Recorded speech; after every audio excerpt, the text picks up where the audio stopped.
سالهاست از داروی ضد بارداری استفاده میکنم به خاطر بیماری هورمونی که دارم. امروز این 4مین داروخانه است اومدم که این دارو رو تهیه کنم. به من گفتن که این دارو نیست، نایاب شده، اصلا نبودش. تو چند داروخانه رفتم نبود. بعد علت پرسیدم که چی شده که توی هیچ داروخانه پیدا نمیشه. گفتم بله دستور اومده که این دارو باید جمع آوری بشه به خاطر افزایش جمعیت.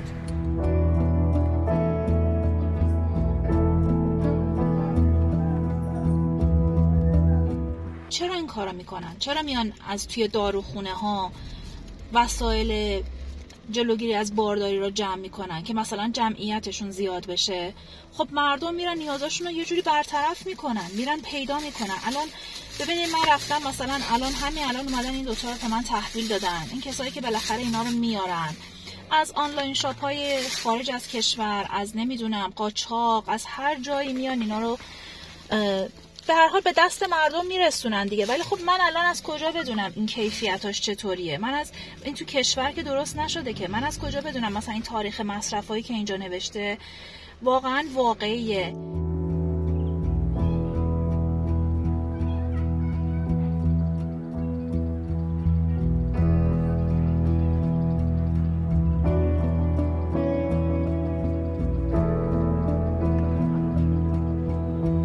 من نوعی که نمیخوام بچه دار بشم، من و خانومم که تصمیم گرفتیم بچه دار نشیم. شما که به زور نمیتونید ببخشید ما رو ماشین جوجه کشی کنید. شما اومدید فرضاً تو طرح نوشتی که لوازم پیشگیری از بارداری ممنوع. کاندوم نیارین تو بازار، از راه قاچاق وارد میشه. 2 برابر 3 برابر قیمت مردم باید پولشو بدن. نمیدونم فرضاً شما فرض کن همین الان ما نزدیک 300,000 تا 400,000 تا سخت غیر قانونی تو کشور داریم.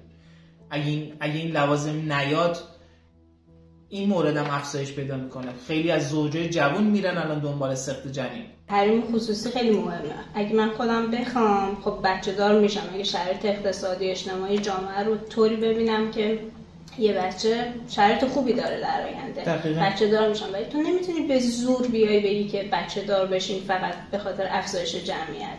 پس حریم خصوصی ما چی میشه؟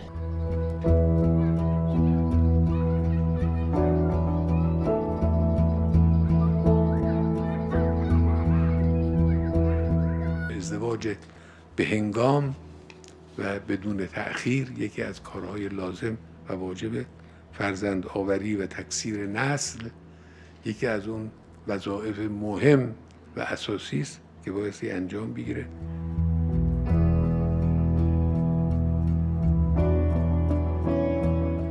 بیماری جنسی رو شما در نظر بگیر، ممکنه حتی آمار ایدز بره بالا. 1000 تا دردسر دیگه داره. سر چی؟ سر این که میخوایم 4 تا جمعیت رو اضافه کنیم باب میل آقایون باشه. این که نشد تر.